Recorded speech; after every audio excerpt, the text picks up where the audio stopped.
Afternoon, Raymond. Can you hear me? Good afternoon, Nick. Yes, I can just about hear you.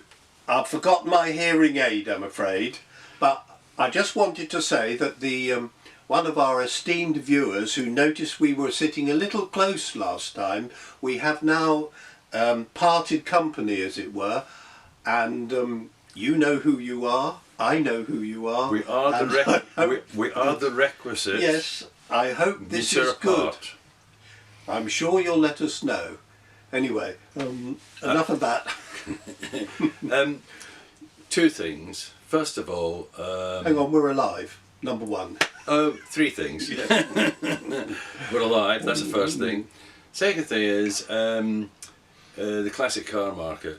Yes. The recent auction that you witnessed at H&H just shows that the classic car is just about alive and almost kicking. Yes. I mean, yes. You know, given they had to change it very, very quickly, I actually think they did pretty well. Well, considering it's normally press the flesh, go and see it, to virtual. Yes. Yeah. So, I think they did remarkably well. Well, I think it's cause that for optimism. I mean, I know there are a lot of doom and gloom merchants out there, but I don't actually subscribe to that. I'm not saying there's a boom round the corner or anything, but I think there's still a good underlying market. Yes, it's rough at the moment, but that will pan out in the end. Just let's get through all this. Yep. That's my view. Yep. And I think that auction rather showed that, actually. And the good news story is, you went to your garage and they'll run off their feet about the only damn business it is. They are absolutely flat out. They really are flat out. Yeah. Absolutely. Yeah. So, make of that what you will. But I personally think that shows that it's still alive and well, and there is a future, despite the electric cars, all the green people who think this and that, without going into any political discussion. There is a future. Some wag was suggesting that the Saudis were doing this on purpose so that petrol and diesel became so cheap they'd never buy an electric car. Well, who knows? You never know. I mean, did you see? I don't know if you saw, but they were saying that. With the advent of a barrel of oil going from $60 2 months ago to $27, that's half price. That should take a litre of petrol down to £1 a litre. It should do. It actually should take it lower. Yes, well, let's wait and see if that happens. But if it gets down there, it would be, sort of relatively speaking, happy days. Yes, it would be happy to yeah, but I'm not sure. We'll see. We'll see. Anyway, carrying on from the last couple of weeks where we've had a little story to tell. Yes. I thought you could tell the one about one of our erstwhile famous racing drivers at Alton Park. Well, yes, this is another little anecdote story, really, but it was I can't remember the exact year, but anyway, it was when I was chairman of the HSCC, one of the years, and our guests, I do remember that year, was old Blackjack, Sir Jack Brabham, Roy Salvadori, Jackie Stewart, and I'm sure others who I've forgotten. Damon Hill? No, he was Brands.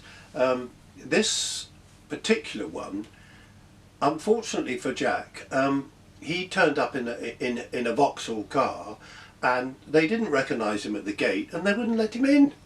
So there am I, ready for him to welcome him and all the rest of it, and I see this man sort of wandering in on foot, and I thought, obviously recognised him, and I said, well, so where's your car? He said, well, they wouldn't let me in, they didn't, and I could not, but it was so embarrassing, I have to say. Anyway, it all went very, very well, and what a lovely guy. And that particular year, he was going to demonstrate one of his Formula One cars. Oh, yeah. And so that got it all prepared, everything. In he got, and I remember saying to him, now, please don't go until I tell you to. And he, no problems, all ready. Anyway, I made the mistake, I'm standing by the car, and I made the mistake of just stepping away. The next thing we all know is, he's gone. But, unfortunately, halfway round the track, this was at Alton Park, there was a Jaguar sort of a procession going on, you know, showing the cars. So he came steaming up behind it, had to really put on the brakes. The fuel line fell off. Next thing we know, the car's caught fire slightly, and I'm thinking, oh no, I can't believe this. Jack Bram's going to die here. Anyway, cut a long story short, he was actually towed in, and to my mind, the greatest thing was that he got out of the car, got under the car, and as it happened, Ron Tornak, his co-partner, way back when they obviously built the BT, that's why Brabham Tornak, happened to be there by sheer coincidence. We didn't know it. And the next thing we know, they're both under the car asking for various tools to repair the car. And I remember saying someone should take a photo of this, a 3-time world champion, a genius of a designer, under their car repairing it. Both in their 70s then, well into their 70s. Unfortunately, I don't think anyone was there. There was no record, but I mean... the interesting point about that is, would any of the racing drivers today be capable of doing that? Well, the thing is, you couldn't, because the cars are so sophisticated now. I mean, you couldn't. But you have got to be a computer genius to get these damn things to work. I have, but it was the fact that the enthusiasm from them still was there. You know, the actual fact, they didn't mind, they just wanted to get on, get it repaired. I mean, that's what got me. It was a passion. Yeah. It was a passion for them. Yeah. Anyway, I really, to finish it all ended very well, and he was, you know, he shook hands and said thank you so very much, and he said I would love, when I'm in Weybridge, I would love to ask myself and Barbara, my wife, to dinner, and we thought, yeah, well, sure enough, we went to dinner with him. Really? Yeah. That's the sort of man he was, totally modest. Not known for blackjack, obviously, for a reason. He did like kicking the pebbles up when he was a racer. Put him in a racing car, he couldn't help himself. He was a serious racer. Yeah, but I mean, you know, they're a different breed in those days. Yeah. And that's it. So that's another little bit of history, really. Yeah. You know, very privileged for me to have been part of that, actually. Well, it's nice to have a sort of feel-good story amongst all this doom and gloom. Absolutely, and it is a feel-good story too. Yeah. So anyway. So I think that's enough for today. I think. Well, I can't really. Yeah, I think so, because you know I know.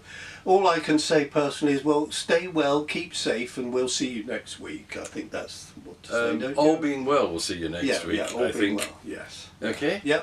Okay. So it's a good night from him, and it's a good night from me. Yeah. Good night.